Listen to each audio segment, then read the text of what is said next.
Sud Radio Berkov dans tous ses états. Le face-à-face. Quand j'ai reçu le livre de Luca Di Gregorio, Médire des cons, histoire culturelle d'un snobisme populaire, je me suis dit, voilà le livre que j'attendais. Pourquoi ? Parce que je l'ai lu et non seulement c'est plein d'humour, c'est surtout un livre d'universitaire. Il est docteur en langue et lettres, Luca Di Gregorio. Vous êtes professeur de l'enseignement supérieur à Namur, en Belgique. Bonjour à vous. Bonjour André Berkov.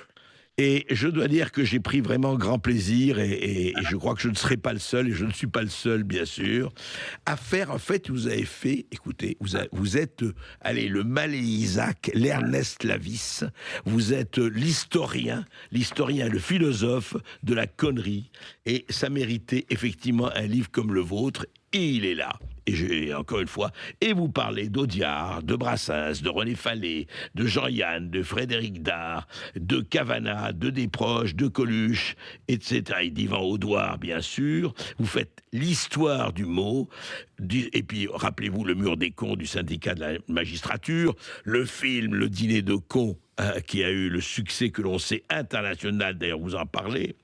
Mais on va remonter à l'histoire. D'abord, le mot con.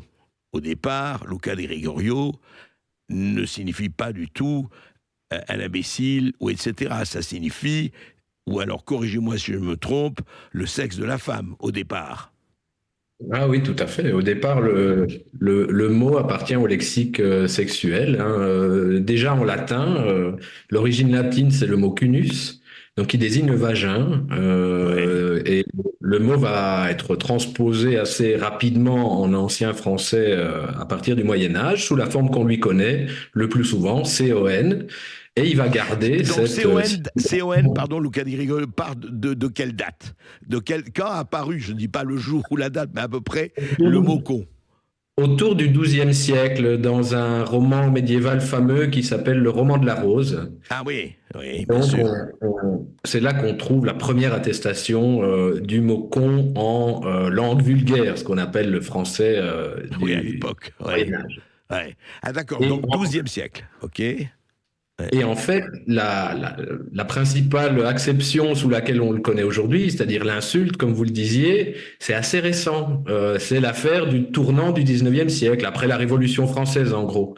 Oui. Et c'est là qu'on va trouver, alors évidemment pas dans des écrits publiés par les auteurs au départ, mais dans leurs correspondances, dans leurs journaux intimes. Je pense au journal des frères Goncourt, par exemple, le mot con utilisé comme insulte pour vilipender les contemporains. Et vous dites d'ailleurs dans le livre, vous dites que ça a été, pour la première fois à l'imprimerie, parce que c'était banni de l'imprimer, évidemment, ça a apparu en 1914, comme ça, c'est ça ? À peu près.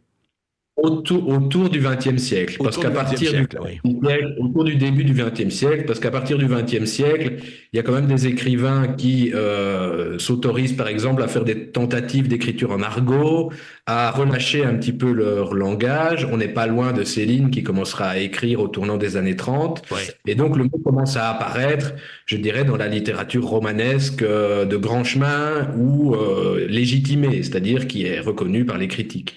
Auparavant, quand même, le mot avait circulé dans les sphères surréalistes, dans la sphère cabaretière, comme au Chat Noir, par exemple, mais de manière beaucoup plus confidentielle. Voilà, et après, évidemment, c'est devenu le mot le plus utilisé de langue française, soyons clairs. Il n'y a pas un politique, un animateur qui, à un moment donné, n'emploie pas le mot con. Et on va en parler tout de suite après cette petite pause, Luca Di Gregorio. On va effectivement prendre le temps, parce que c'est passionnant, comme votre livre d'ailleurs. À tout de suite. Sud Radio. Parlons vrai. Parlons vrai. Sud Radio. Sud Radio. Parlons vrai. Parlons vrai. Parlons vrai. Sud Radio. Parlons vrai.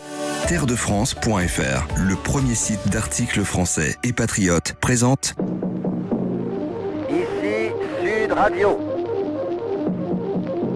Les Français parlent au français. Je n'aime pas la blanquette de veau. Je n'aime pas la blanquette de veau. Sud Radio Berkov dans tous ses états. Effectivement, dans tous mes états, en lisant Médire des cons de Luca Di Gregorio. Justement, monsieur Di Gregorio, écoutez. Je pense que quand on mettra les cons sur orbite, t'as pas fini de tourner. Les cons, ça ose tout. Et c'est même à ça qu'on les reconnaît. Vous savez quelle différence il y a entre un con et un voleur? Non. Un voleur, de temps en temps, ça se repose. La connerie à ce point-là, moi, je dis que ça devient gênant. La notoriété, le prestige. La notoriété. La notoriété, le prestige. Oui, Luca di Gregorio, effectivement, vous avez reconnu, c'est Audiard. Enfin, c'est les paroles du grand, quoi. On peut dire le Karl Marx des cons. Michel Audiard, des cons. De la connerie, pardon, évidemment. Pas de mauvaise, pas de contresens. Juste un mot, et je parle à l'historien. Quand est-ce que on sait, et vous en parlez, mais comment le con, organe féminin, d'ailleurs, vous savez qu'il y avait la plus belle définition, c'est Max Ernst, le poète surréaliste, qui parlait du sourire vertical. Une des très très belles expressions. Alors, simplement, oui. Donc le con est devenu, est devenu, une insulte. Pourquoi? C'est ça, c'est quand même intéressant. On dit oui, le con. Je vois ce que vous voulez dire. Je veux dire, par quel glissement on est passé d'une signification à l'autre? Voilà. Quelle analogie est faite? Voilà. Il y a des hypothèses, en fait, là-dessus. J'essaye d'en synthétiser quelques-unes que les spécialistes du langage ont faites. Il y a peut-être une identification au lapin, parce qu'en fait le mot con en ancien français était proche du mot conil, qui était une manière de nommer le lapin. Et donc peut-être en raison d'une forme d'ardeur sexuelle présumée du lapin, on est passé du con à la à la lapine, d'accord. Donc, et alors ça a apparu, et vous l'avez dit, donc dans l'acception aujourd'hui du mot con, donc au tournant du XXe siècle. Et alors, c'est très intéressant dans votre livre parce que vous parlez de tous les écrivains, les cinéastes, tous ceux qui ont parlé, qui ont utilisé le mot, et comment ça a pris cette formidable, j'allais dire universalité, en tout cas dans la langue française. L'hypothèse que j'essaye de faire dans le livre et que j'essaye de démontrer, c'est qu'un moment important s'est joué au moment de la guerre, avec une expérience générationnelle très particulière. 14-18, vous parlez bien sûr. La guerre 40. La guerre 40. Ah, plutôt 40 que 14-18. Oui, parce que jusque 1940, le mot commençait à apparaître ça et là dans les publications romanesques, notamment en langue française. Oui. Et on n'en était pas encore à ce que j'appelle le discours du con, l'habitude à parler de la connerie, le sport national, si vous voulez, tel que le pratiquera Audiard ensuite dans les années 60 et 70. Ouais. Ce que j'ai constaté quand même, c'est qu'on a une grappe d'auteurs, une constellation d'auteurs qui sont quand même proches du point de vue de leur date de naissance. Vous avez Audiard qui est né en 1920, Brassens et Frédéric Dard en 1921, Cavana en 1923, René Fallet en 1927. Je veux pas exagérer les similitudes. C'est intéressant, oui, la génération. Je veux pas exagérer les similitudes entre ces personnages et entre ce qu'ils vont devenir ensuite respectivement, mais ils partagent quand même assez globalement le fait d'avoir vécu à 20 ans, autour de 1940-45, une espèce de guerre manquée. C'est-à-dire qu'ils ont chacun à leur manière. On aurait pu ajouter Antoine Blondin aussi, étaient ni franchement résistants, ou en tout cas ils n'ont pas attaché une énorme importance, même quand ils ont eu parfois quelques mouvements d'engagement à cet engagement, et ils n'ont pas été non plus d'affreux collaborateurs. Et donc ils ont été comme des millions de Français, subissant la guerre, souffrant de la guerre, mais n'en retirant pas de bénéfices symboliques particuliers du point de vue des grandes histoires, l'honneur, la patrie, l'aventure, la liberté, ils n'ont pas connu. Il n'y a pas eu de mythe compensatoire, de mythe consolateur qui leur a permis de tirer un titre de gloire de la guerre. Et je pense que dans ce contexte-là, et c'est perceptible dans les textes de jeunesse de certains d'entre eux, ils sont sortis de la guerre en observant la période de changement de régime, la période de débandade, de recasage idéologique des uns et des autres sur fond de victoire, de participation des Français à la victoire. Et il faut rien retirer au général de Gaulle, évidemment, sur ce point-là. Mais je comprends. Dans la politique politicienne, c'est une période très bousculée. On a des recasages politiques, institutionnels, etc. C'est une période qui n'est d'ailleurs pas sans analogie, toute proportion gardée avec ce qu'on est en train de vivre, où tout le monde s'agite dans tous les sens. Tout à fait. Et ça, et ça a provoqué chez eux une espèce de dégoût qui les a portés à dire, et René Fallet l'écrit dans ses carnets de jeunesse, Brassens l'écrira dans Le Pornographe pour la première fois en 58. On regarde passer les cons dans ce pays. La France est un pays de cons. Oui, c'était le titre d'un livre de René Fallet, vous le dites dans votre livre. C'est la notation du carnet intime de René Fallet à la c'est ça. Et donc il dit, là, l'expression s'est popularisée. Vous voulez dire, tous ces gens-là utilisaient le mot pour dire quoi? Alors, justement, vous en parlez dans votre livre. Comment vous définiriez, alors, sans amalgamer et assimiler tout le monde, le con, c'est quoi? C'est un imbécile? C'est un crétin? C'est un... je donne des synonymes, peut-être c'est quelqu'un de bête? C'est quoi? Comment on pourrait définir le con, Luca Di Gregorio? C'est la question la plus compliquée que vous pouviez me poser, puisque le livre propose tout sauf une définition de la connerie, une psychologie de la connerie, tout ça, je me sentais pas capable de le faire. On a tous des exemples en tête, hein, peut-être des collègues de travail, des choses comme ça, mais à l'époque, ce que la connerie sert à désigner, c'est une forme de médiocrité ambiante. C'est-à-dire, c'est pas une classe sociale particulière, même si on s'en prend, notamment chez René Fallet, assez régulièrement à la bourgeoisie, mais pas seulement. C'est aussi une médiocrité qui peut accabler une partie des classes populaires.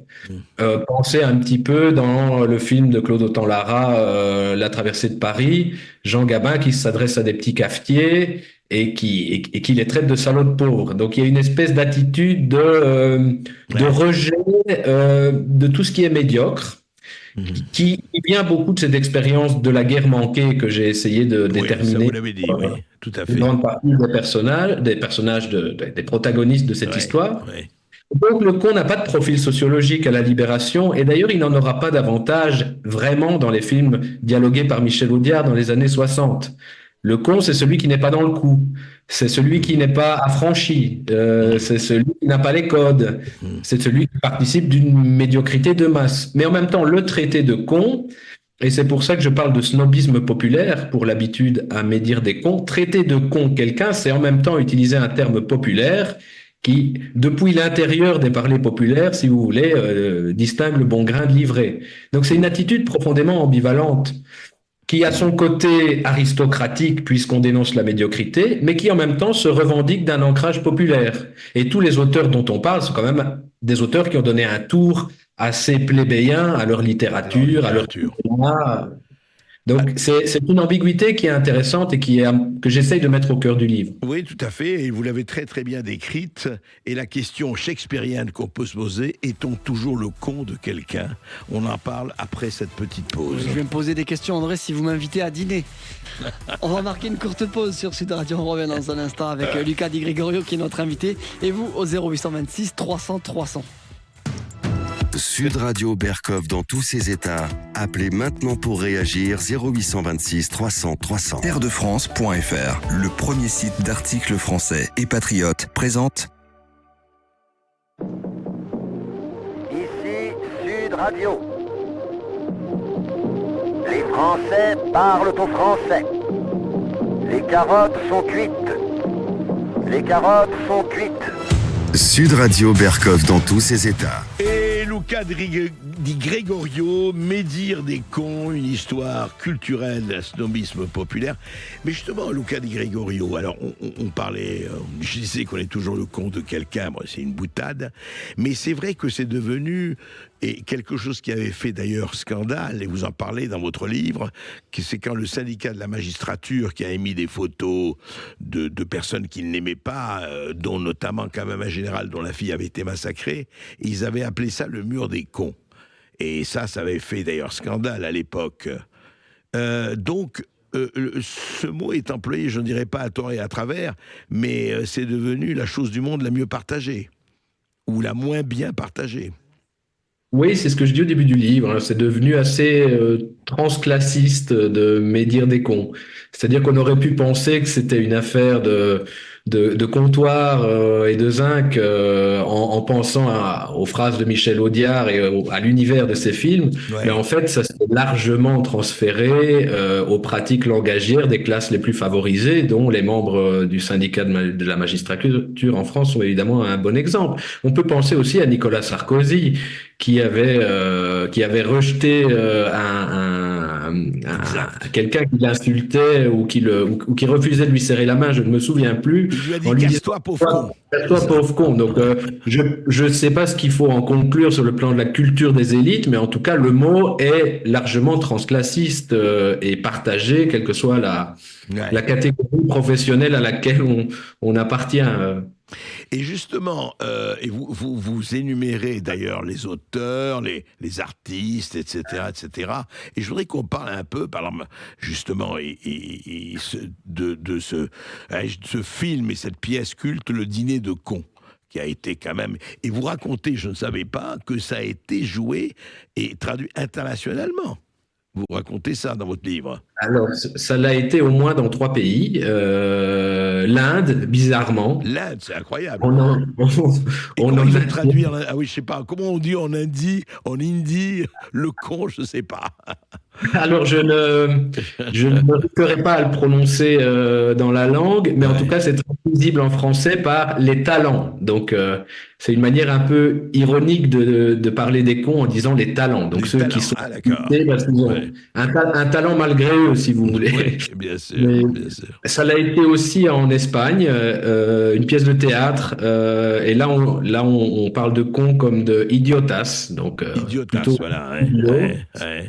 Et le cas le plus intéressant d'un point de vue interculturel, c'est les États-Unis. On a fait en 2010 un film avec, je crois, Steve Carell, qui s'intitulait Dinner of Schmucks. Et donc, Schmucks était censé intervenir pour remplacer con. Or, Schmucks est un mot yiddish, en fait, qui a été intégré à l'américain. Et donc, en fait, c'est un désignant communautaire, en fait, qui a une signification beaucoup moins universelle que dans la langue française. Oui, exact. Ça a créé une polémique aux États-Unis. Le film a été mal reçu, il n'a pas eu énormément de succès et le producteur a même dû, comme souvent aux États-Unis, se fendre d'une lettre d'excuse dans un journal parce que ça passait pour une insulte communautaire. Alors qu'en France, il n'y a aucun problème. Je veux dire, on n'a jamais la sensation d'essentialiser une communauté quand on parle des cons. C'est un des grands avantages de la pratique. C'est le même, c'est l'universalité du con qui pour nous intéresse. Mais d'ailleurs, c'est intéressant, vous parlez de l'exemple américain, parce que, vous savez, il y a un livre très connu de Richard Kennedy Toole qui s'appelait La Confédération des imbéciles en français, Confederation of Dunces, lui parlait de dunces, et il y a fools en américain, ils auraient pu utiliser fool, mais enfin bon, c'est un autre problème. Et dites-moi, justement, dans votre livre, vous racontez un peu, au fond, qu'est-ce qu'on peut dire, vous parlez de Cyrano de Bergerac, vous parlez vous faites l'inventaire de la littérature française de ce mot, et pas seulement de ce mot, mais de la manière dont c'est quand même très lié à un certain type de pamphlets, d'écrits, etc. Est-ce que ça a marqué, si vous voulez, justement, je voudrais que vous nous disiez, dans l'univers de la littérature, du pamphlet, etc., est-ce que le mot con a joué un rôle très important et continue de le faire? Vous avez assez raison. Je crois, déjà, il faut dire une chose, c'est que sans essentialiser la littérature française, elle a une certaine tendance, par rapport à d'autres littératures, à surdéterminer la place de la manière de tourner un discours dans la langue. C'est-à-dire pas seulement de raconter une histoire, pas seulement de dérouler un propos, mais la manière de la tourner dans la langue. Et ça, c'est observé depuis Boileau, depuis le grand siècle. Ça se poursuit avec les pamphlétaires du 19e. Ça irrigue, c'est caractéristique, une grande quantité de genres littéraires tout au long de l'histoire. Et les livres qui vont porter le discours du con héritent un petit peu de ça. C'est pas pour rien, par exemple, qu'ils vont souvent prendre la forme d'une anthologie de citations. qui peut faire penser aux maximes de La Rochefoucauld, qui peut faire penser à des genres littéraires dont la France a quand même raffolé au fil des siècles.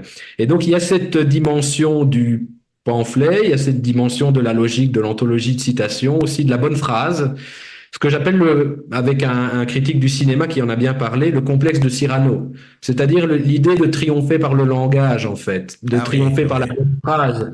Même si on y perd beaucoup sur le plan concret, amoureux, si on y perd la vie, au moins on aura triomphé par la bonne phrase. Donc ça, je pense que c'est un élément...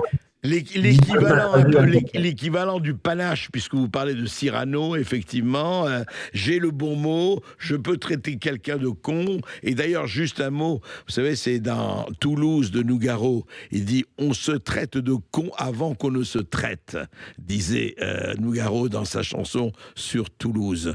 Esteban, je crois que nous avons un oui, c'est Yves qui nous appelle depuis Arcachon. Bonjour Yves. Bonjour Yves. Bonjour. Oui, simplement, votre débat m'intéresse tout à fait. Merci, monsieur Di Gregorio. Simplement pour signaler, nous avons 4 filles, mon épouse et moi, et quand elles étaient adolescentes, elles ont essayé de mettre dans le langage courant c'est pine plutôt que c'est con. Parce que quand même, c'est discriminatoire, c'est etc., etc. C'est antiféministe, vous voulez dire. C'est antiféministe, voilà. Hein. Donc, je suggère que l'on parle de ces pines plutôt que ces cons. Voilà. Ah, alors c'est intéressant. Vous voulez vraiment faire la révolution, vous, hein? Vous voulez, c'est votre côté woke ou cancel culture? Ah non, c'est mon côté mâle blanc de plus de 50 ans. Hein. Oui, mais alors, écoutez, on va pas faire la discussion là-dessus, parce que c'est une discussion sémantique, mais pourquoi dit-on la pine et pourquoi dit-on le con? Pourquoi le con est masculin et la pine féminine? Je n'avais jamais observé ça. Alors, la mère de nos 4 filles était agrégée de lettres classiques. D'accord. Ben voilà, c'est très bien. Merci Yves. Merci Yves. On va recevoir Jacques Luca Di Gregorio. C'est intéressant ça, vous voyez. Lapine, parce que lapine n'est jamais devenu un mot, c'est intéressant. Personne ne dira espèce de pine. Personne ne traitera quelqu'un, on fera pas le dîner de pine. On fera le dîner de con.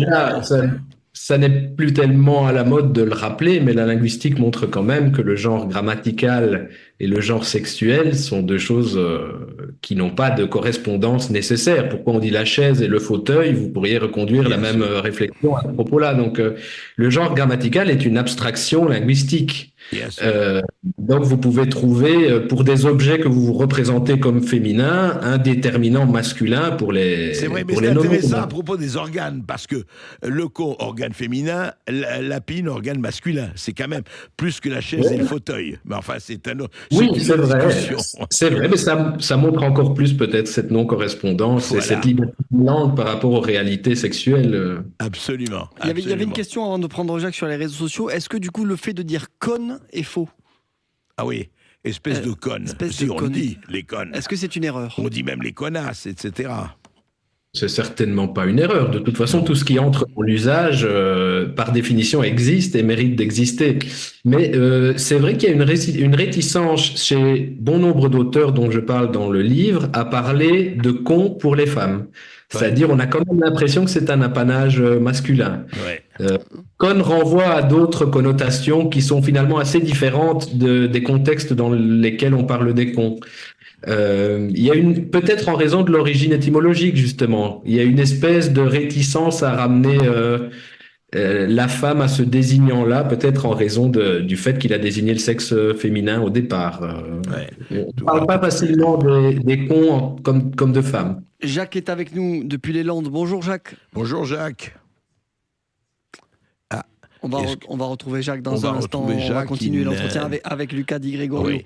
Alors justement, Luca Di Gregorio, est-ce que je dirais les écrivains les plus divers, les gens les plus divers ont utilisé le mot, bien sûr le mot dont on parle depuis le début, mais vous mettez en titre « Médire des cons ». Est-ce qu'il n'y a pas des éloges du con ? Est-ce qu'il n'y a pas des éloges des cons? Est-ce qu'il n'y a pas eu des contradicteurs, je dirais?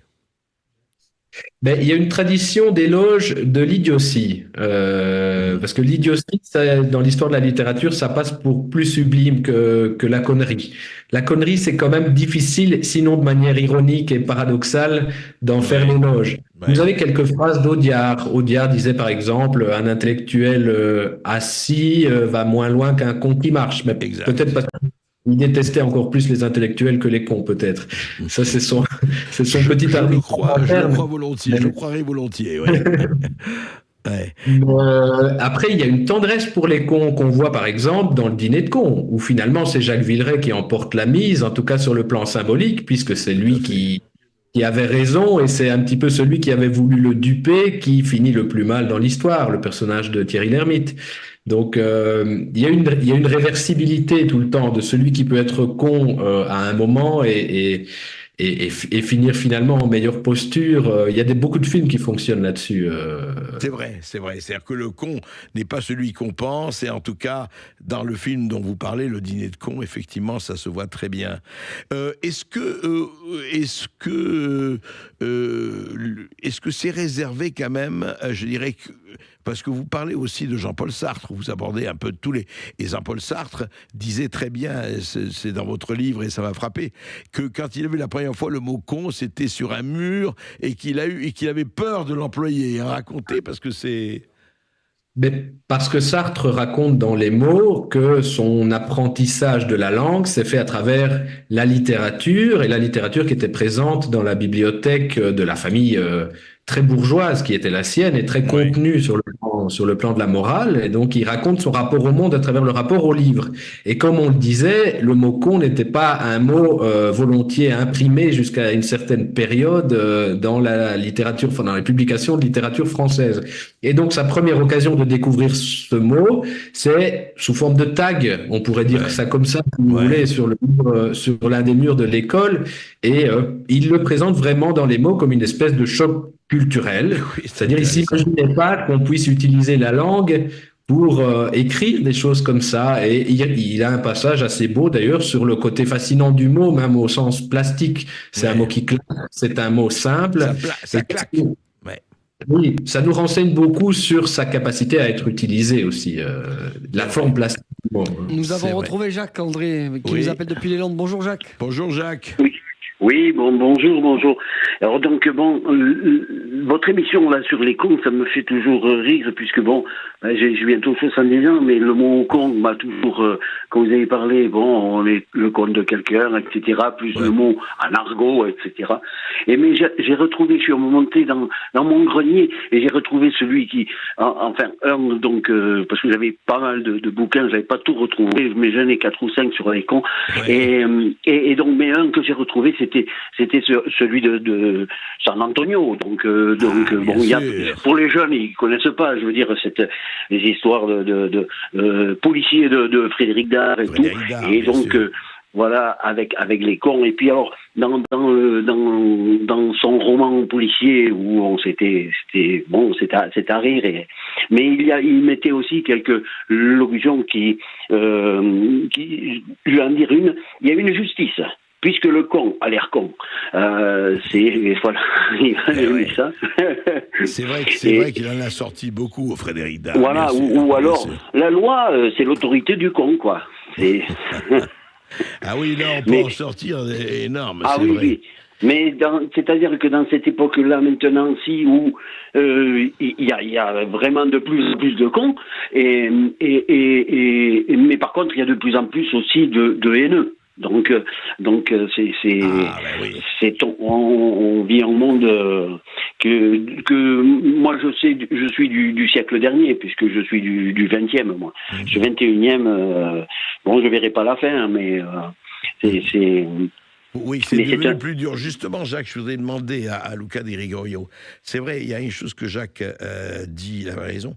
On peut dire, oui, il y a des gens qui disent sale con, pauvre con, mais avec haine, avec rancœur, avec hostilité. On emploie aussi le mot con pour manifester son hostilité. Ou connard, etc., bien sûr.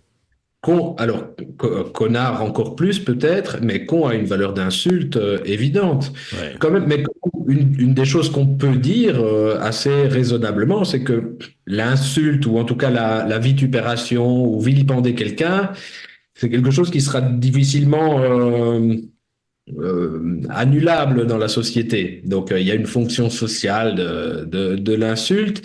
Et médire des cons, je dirais que ça peut être une insulte qui, selon l'intonation dans laquelle on se place pour la prononcer, peut être violente, mais c'est difficile de dire que ce soit un discours de haine en soi, Non, puisqu'il est exactement. tellement généralisant, tellement réversible, tellement qui fonctionne tellement sans cibler aucune communauté particulière que vous êtes un peu à armes égales avec tout le monde quand vous médisez des cons.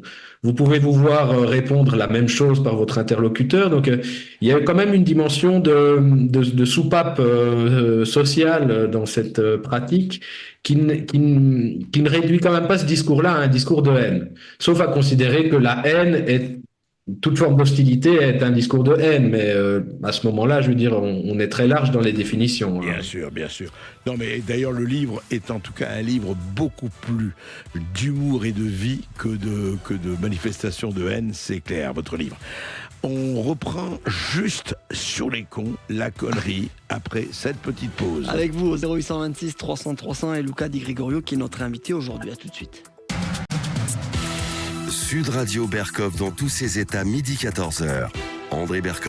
Terredefrance.fr, le premier site d'articles français et patriotes, présente. Ici Sud Radio. Les Français parlent au français. Je n'aime pas la blanquette de veau. Je n'aime pas la blanquette de veau. Sud Radio Berkov dans tous ses états. Avec André Berkov et Luca Di Gregorio pour ce livre Médire des cons. Et nous avons Grégory qui nous appelle depuis les Alpes-Maritimes. Bonjour Grégory. Bonjour Grégory. Bonjour messieurs.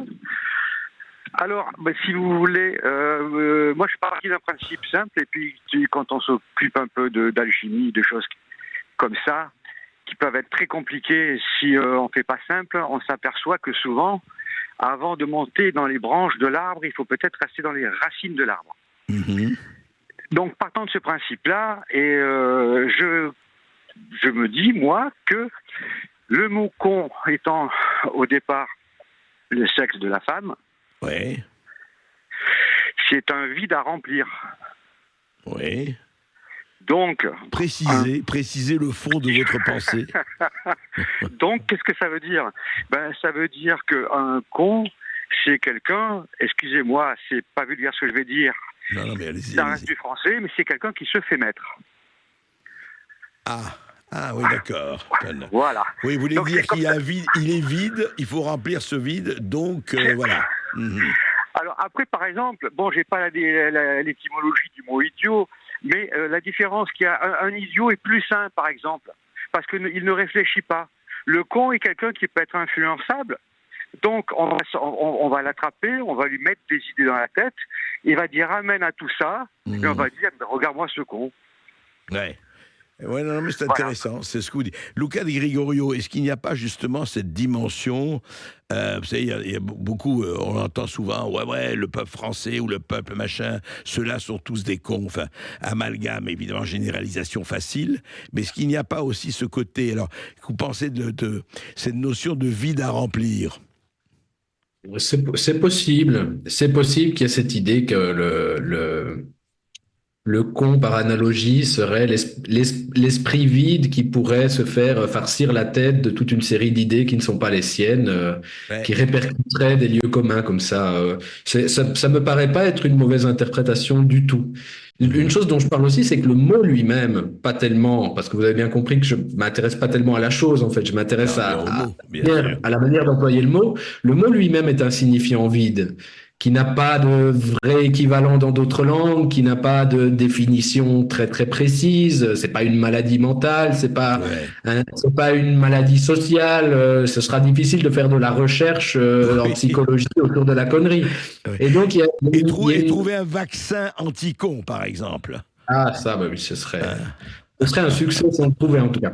Mais oui, effectivement, c'est un signifiant vide. C'est un mot qui a une certaine vacuité en tout cas, ce qui lui permet d'avoir une extraordinaire mobilité dans les discours des uns et des autres et dans les œuvres de la culture médiatique, de la chanson à la presse satirique, en passant par le cinéma, le roman, etc.